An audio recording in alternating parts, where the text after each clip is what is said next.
says he's doing his part finally for a smooth transition is because of the decision out of Michigan last night to certify the votes and not to do a full audit. Joining us now is Monica Palmer, a Republican canvasser in Wayne County, Michigan. Monica was a part of the call where officials made the decision, and she joins me now. Thank you so much for coming on the broadcast, Monica. Tell us how the decision came about and what it means in Michigan and for President Trump's legal battle.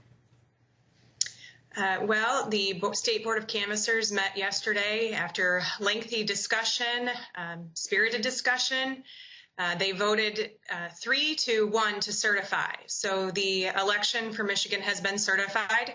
At this point now, recounts and audits can happen. According to Michigan state election law, audits cannot happen prior to certification.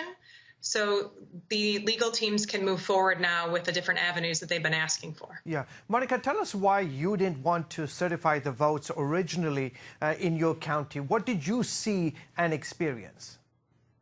I saw that the number of absentee ballots listed in the poll book as received did not match the total of ballots that were counted on election night in a majority of the absentee precinct or counting boards. It's the job of the canvass to ask questions, to get in additional information from the clerk if possible, to explain those differences in the ballots.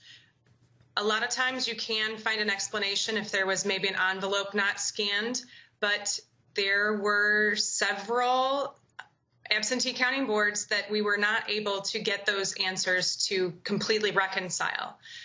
We were provided with a batch of revised poll books with the updated statement of voters the day before the certification, and I did not have the opportunity to review that documentation before the vote. In addition, we were not provided with a written executive summary of the list of precincts that were in or out of balance and the ones that were explained. That was delivered orally. And in my opinion, I can't attest to certified documentation that I don't have provided to me. Sure. What is your greatest concern beyond this election for vote integrity in our nation?